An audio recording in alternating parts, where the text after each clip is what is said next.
Hello and welcome to another edition of In the Kitchen with CCE.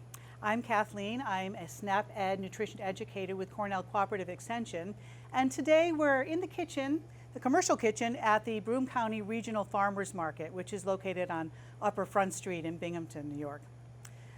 Each month we feature a different item that's available at the Broome County Farmers Market, and today our featured item is rutabagas. So rutabagas can be a lot of different sizes. What we have here is a rather large one, although they can get even larger than this. And this one's a little bit smaller, and they can get even a little bit smaller than this. Now the difference is, and I was showing you, I made sure I could peel it some. A lot of times these might be confused with turnips, but a turnip is smaller, and I have one here just to show you. It has a definitely distinct purple here and white there. So this is the turnip. A rutabaga, though, is a cross between the turnip and cabbage. In some places it's called a Swede, which is like, it's very common in Sweden, so that may be where its name comes from. Also, if you know of any Scottish background, there's a traditional dinner called haggis, and it is served with what we call neeps and tatties. Tatties being potatoes, and neeps actually being rutabaga, and their actual botanical name is Brassica napus, which may be where the neeps comes from, the napus part of it.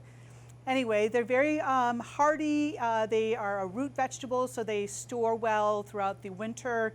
They're very common to see like from October all the way into May because they can be stored in what would used to be called a root cellar, which would be like a cellar that doesn't have concrete. It would be earthen, and it would stay at about 50 degrees or a little bit cooler throughout the whole year. So they weather really well. You'll see they have kind of a waxy surface to them. I can put my fingernail through it a little bit. But further, they do actually get coated with paraffin a lot of times because they tend to dry out a little bit. So that helps to keep the moisture in. And if they do start to dry out in your refrigerator, they may actually start to sprout. So you don't want that to happen. They stay good for probably a couple of weeks in the fridge. So they are best to be peeled. You don't want to eat any of this skin. And they're very high in vitamin C. And they are sweeter than a turnip and and so they just kind of peel off like that. And they are kind of hard, so just so you know, like when you're chopping it, it's going to take a little work to get through them. But then once you see inside, it gets a little bit darker inside. They are very low in calorie, so they're even lower in calories than potatoes. They have less carbohydrates than potatoes. They have a lot of fiber. They have vitamin A and vitamin C. So sometimes this is a vegetable that's used in conjunction with potatoes. It's often used in stews. Again, going back to the United Kingdom and Wales, their national dish is called caws, C-A-W-L. And it is like a lamb stew, but it always has rutabaga and potatoes and some turnips in it. So this is very good for a low-calorie sort of dish because it is so high in fiber and low in calorie, good for keeping you full, great to add to winter stews and soups and things like that. Also, another traditional way is to mash it and add it to mashed potatoes. So there's your rutabaga. And they can be grown in this area. They are underground, they are a root vegetable. And usually they end up being a lot sweeter tasting if you harvest them after the frost. So these are in that Brassica cruciferous vegetable category, which includes things like cauliflower and broccoli and Brussels sprouts and other vegetables like that. So what I have today, though, is a dish that's very different than what would normally be traditionally thought of for a rutabaga dish. It's not being mashed. It's going to be in a dish called spicy chicken and rutabaga soup, but it's with ginger. So I'll kind of go over my ingredients a little bit here. We have 3 tablespoons of ginger that's been grated, 3 large cloves of garlic.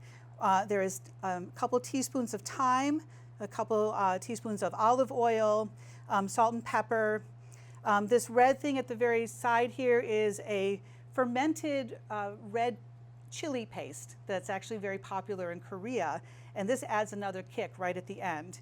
And then we have the cut up rutabaga. These are a couple parsnips, 2 or 3 onions sliced up.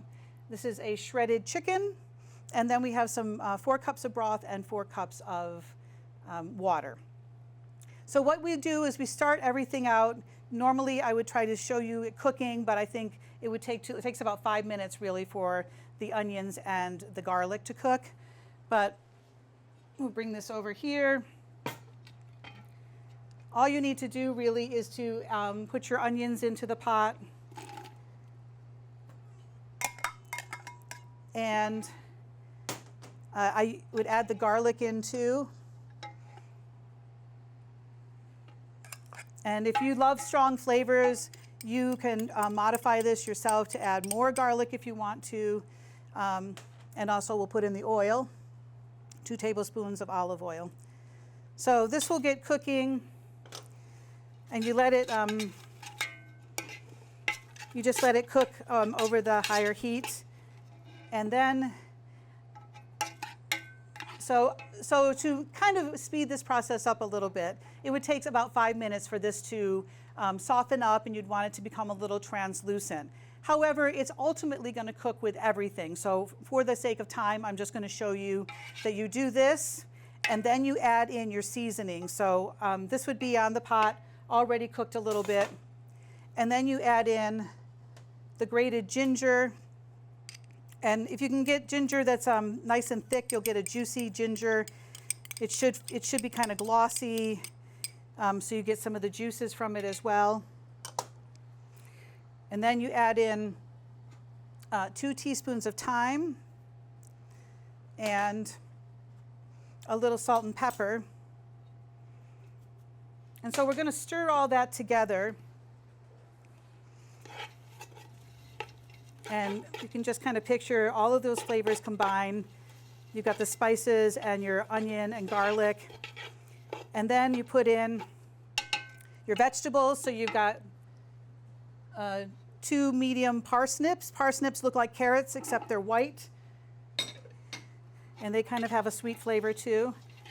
And then you add the chopped rutabaga. Put all that together.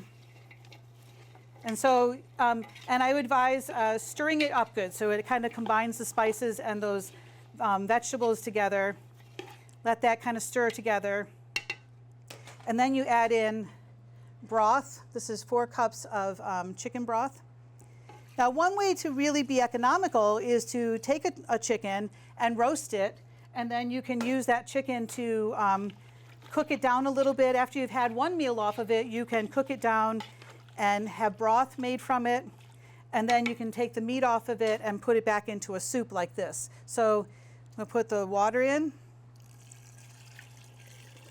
So you've got all this broth and water and so on together. You can see that.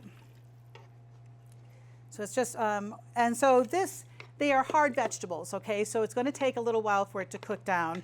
So we would put this on the stove. And I was trying to time it. It says until the vegetables are tender. That can be like 20 minutes or more, okay? Just so you know, it's a hard vegetable, like potatoes, except harder yet. So it takes a little while for it all to cook down.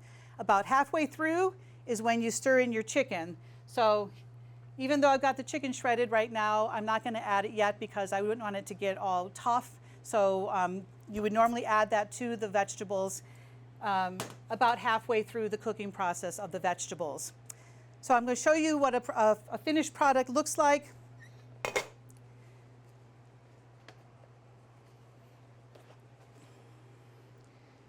I found out at the commercial kitchen, these get very hot. And so now what we have is this lovely stew that has you can see the oranger color is the rutabaga, and the lighter colors are the parsnips, and you've got your chicken and your seasonings here. The last step is to add this chili paste. This is called a fermented chili paste, and you can usually find it in the Asian section of the stores. I think the Korean name is gochujang. But this makes your rutabaga taste very different than normal rutabaga. Okay, rutabaga usually has that very strong flavor. We think of it as being mashed, but now it has this spicy flavor. So it turns it a little bit of a reddish color by putting that paste in. And you can even take a little bit longer and let it cook for maybe 5 more minutes to let the flavors combine. So I'm going to serve some of that into a bowl so you got an idea of what it looks like when it's complete.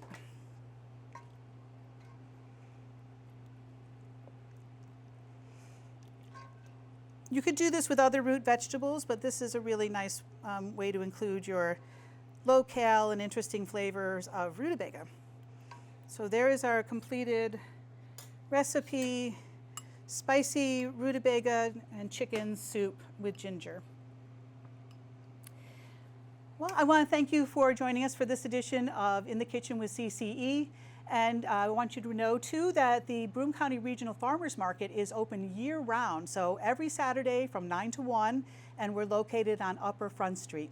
And I hope you have an opportunity to come and maybe check out some rutabaga at the Regional Farmers Market. Thanks.